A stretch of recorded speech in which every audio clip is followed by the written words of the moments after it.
ব্যাটিংয়ে ব্যর্থতা, golden duck Shivam দুবের, Rinku সিংকে নিয়ে হাহাকার বাড়ছেই। ওদিকে ওমান টেস্ট লিগে জোড়া বিশ্ব রেকর্ড শেফালি স্মৃতির। ওটিয়াদের বিরুদ্ধে প্রথম দিনে রানের পাহাড়ে ভারতের মেয়েরা। বিস্তারিত জানাবো তার আগে বলে রাখি, আপনি যদি চ্যানেলে নতুন হয়ে থাকেন তাহলে অবশ্যই চ্যানেলটি সাবস্ক্রাইব করবেন, এবং আপনি যদি ফেসবুক পেজ থেকে ভিডিওটা দেখে থাকেন তাহলে অবশ্যই ফেসবুক পেজটি ফলো করে দিয়ে যাবেন। আসুক জেনে নেওয়া যাক বিস্তারিত। বিশ্বকাপে বিরাট কোহলির পারফরমেন্স, ব্যর্থতা নিয়ে অনেক আলোচনাই চলছে। এর মধ্যে যেন আড়াল হয়ে যাচ্ছে শিবম দুবের পারফরমেন্স, কিন্তু সেমিফাইনালে তাকে আর আড়াল করা গেল না।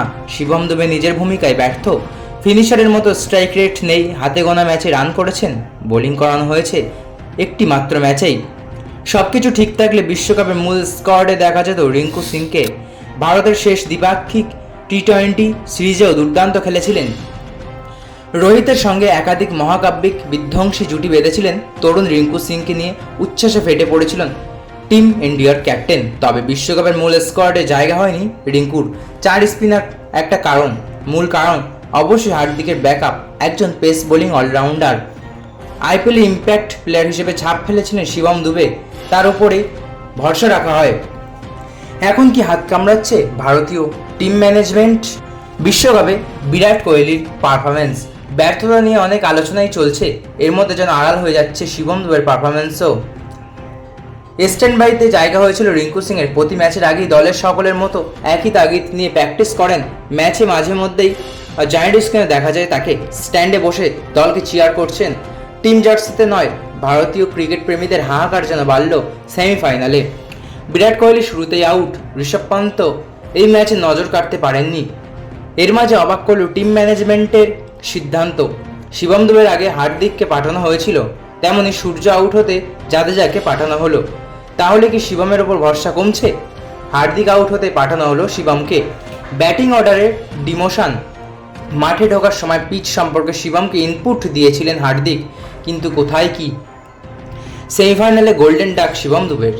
ক্রিস জর্ডনের ডেলিভারিতে খোঁচা দিয়ে বাটলারের হাতে আউট। ভারতীয় ক্রিকেট প্রেমীদের সেই হাহাকার যেন বাড়িয়ে দিল। কথা ছিল রিঙ্কু সিংয়ের সুযোগ পাওয়ার, কিন্তু আইপিএলের পারফরমেন্স দেখে সুযোগ দেওয়া হয়েছিল শিবম দুবেকে। প্রশ্ন উঠছে, এই সিদ্ধান্ত আদৌ কতটা ঠিক ছিল? অপরদিকে ঘরের মাঠে প্রোটিয়াদের দুর্মুষ করল টিম ইন্ডিয়া। সৌজন্যে শেফালি বর্মা আর স্মৃতি মন্দনা, দুজনের দাপটে রানের পাহাড়ে চলল ভারতীয় মহিলা ক্রিকেট দল। তৈরি করলেন বিশ্ব রেকর্ডও। দিন কয়েক আগে ওয়ানডে সিরিজে দক্ষিণ আফ্রিকাকে হোয়াইট ওয়াশ করেছিল হরমনপ্রীত কৌররা। জার্সির রং বদলেও ম্যাচের ছবি বদলান না। চেন্নাইয়ের চিদম্বরম স্টেডিয়ামে টসে জিতে প্রথম ব্যাট করার সিদ্ধান্ত নেয় ভারত। আর শুরু থেকেই পটিয়া বোলারদের দাপট দেখাতে শুরু করেন দুই ওপেনার শেফালি বর্মা আর স্মৃতি মন্দানা। তাদের জুটিতে এলো 292 রান, যা মহিলাদের ক্রিকেটে নজির। এটাই মহিলাদের টেস্ট ক্রিকেটের ইতিহাসে ওপেনিং জুটিতে সর্বোচ্চ রানের পার্টনারশিপ। তার মধ্যে নিজের 150 রান করার আগেই প্যাভিলিয়নে ফিরে যান স্মৃতি মন্দানা। 161 বলে 149 রান করে থামল তার ইনিংস। কিন্তু অন্যদিকে বিধ্বংসী মেজাজে ছিলেন শেফালি বর্মা। যেন টেস্ট নয়, টি-20 মেজাজে ছিলেন তিনি। 197 বলে 205 রান করে আউট হয়ে যান তিনি। তার আগে গড়ে ফেলেন অবিশ্বাস্য বিশ্ব রেকর্ড। তার 200 রান আসে 194 বলে। অ্যানাবেল সাদারল্যান্ড 248 বল নিয়েছিলেন এই রান পৌঁছতে। তবে ভারতের হয়ে টেস্টে সর্বোচ্চ রানের রেকর্ড মিতালি রাজের, তিনি করেছিলেন 214 রান। তারা আউট হয়ে গেলে রানের গতি বজায় রাখেন জেমাইমা রদ্রিগেজরা, তিনি অর্ধ-শতরান করেন।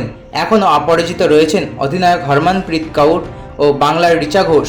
দ্বিতীয় দিনে তারাও যে বড় ইনিংস খেলতে চাইবেন সে কথা বলাই বাহুল্য। ফলে প্রথম টেস্টের প্রথম দিন শেষে অ্যাডভান্টেজ ভারতেরই। তো বন্ধুরা, এই ছিল আজকের ভিডিও। আশা করি ভালো লেগেছে। ভালো লাগলে অবশ্যই একটি লাইক করবেন এবং আপনার কি মতামত কমেন্ট বক্সে অবশ্যই জানিয়ে যাবেন। ধন্যবাদ।